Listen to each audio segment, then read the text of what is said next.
What is up, guys? It's Stan here, and today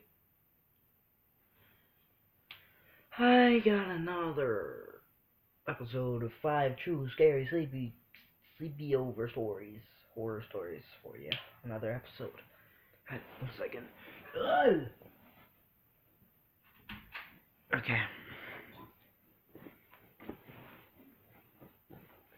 My friend complained that they couldn't see me that well, so there you go. There you can see me now.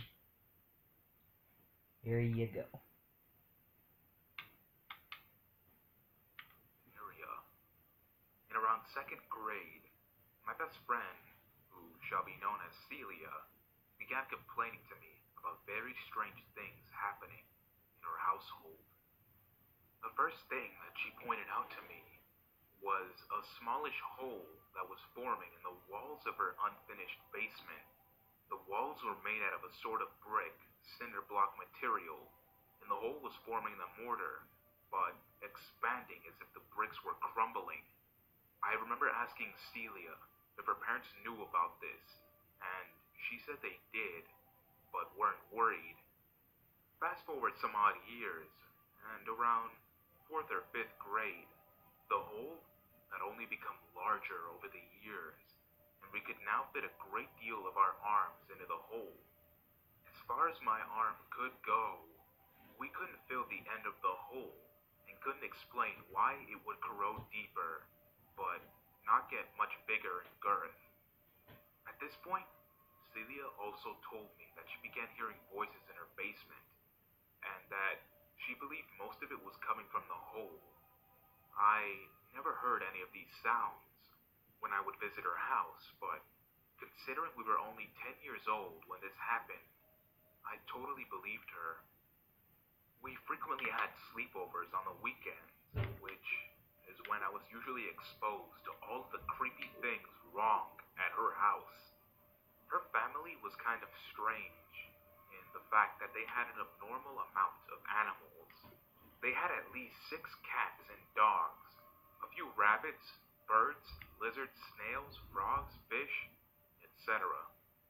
Around the time when she was hearing the voices, we began noticing that her cats and dogs would randomly disappear and only be found later in the basement, standing right in front of the hole. In all the years that I knew her and her animals, I knew that they didn't like to be in the basement. It started to really scare us when she started telling me that she believed that something was living in the walls and was moving around her house, but the hole was one of their ways out. At this point in time, I believed her, but had never really seen enough proof to be scared as she was. In school, she spent most of her time in anxious wreck, and the teachers and other classmates were really worried for her. It really seemed to me like her parents just didn't care or believe her. A lot of adults believe that she was only being anxious because her much older sister was leaving for college. Now here's where we get to the most terrifying part. I was sleeping over at her house during the weekend of Christmas holiday.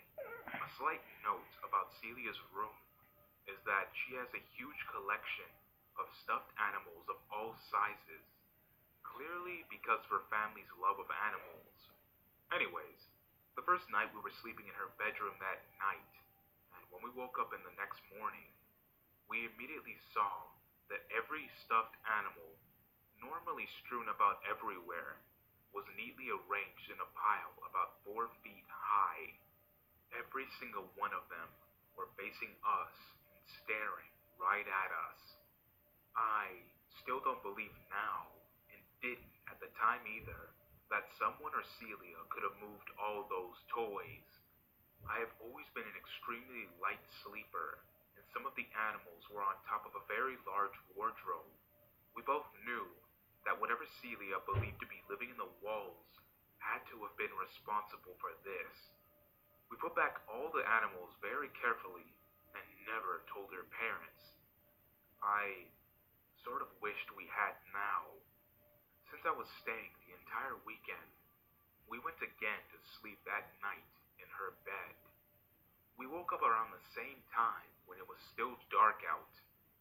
We heard a very low creaking noise that was coming from underneath us. We both knew it was the wooden floors under her bed, just like in a textbook horror movie. And probably because we were only 10, we thought it was a good idea to lean over the edge of the bed and look under. Right as we looked, we saw and heard one floorboard slam back onto the ground. We shot our heads back up and held each other and cried. I'd never been so scared in my entire life and called my parents the next morning to take me home right away. I refused to ever go back to Celia's house in fear, and she only got worse at school and home. I don't remember if I ever continued to ask her about the things in her house. Maybe I didn't because I was too scared, and we were just so young. For unrelated circumstances, my family moved far away from that town that summer. I have only seen her twice after that, and that was a decade ago. I have never heard from her since, but have always wondered whatever happened, as I know her family still lives in that house today. Many have suggested that this may be paranormal. I tried to be very detailed, but left out most of my personal thoughts on the matter, because the scariest part is not knowing. I want the listeners to create their scariest solution. My theory is that there was a man or group of humans living in the walls of her house. The hole was their way of seeing and hearing what was going on in the basement. As in, if no one was in the basement, they could come out. The stuffed animal thing must have been someone who was disturbed and wanted to mess with her and me. The next night, I think the floorboard trick may have been their way of listening to us if we were sleeping. Since I only saw one board move, there is no way that was how they got into the room. They probably had several surveillance points, so they knew when to move around the house. So I don't think that this was paranormal. I think it was a real encounter with humans. No, not the humans. Okay, guys, this is the last episode for today. Yeah, last episode for today. I'll do the rest tomorrow. Love you guys. See ya.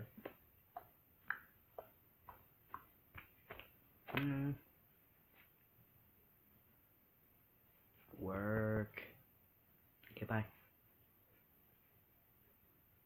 There we go. Bye. God damn it. There we go. Bye.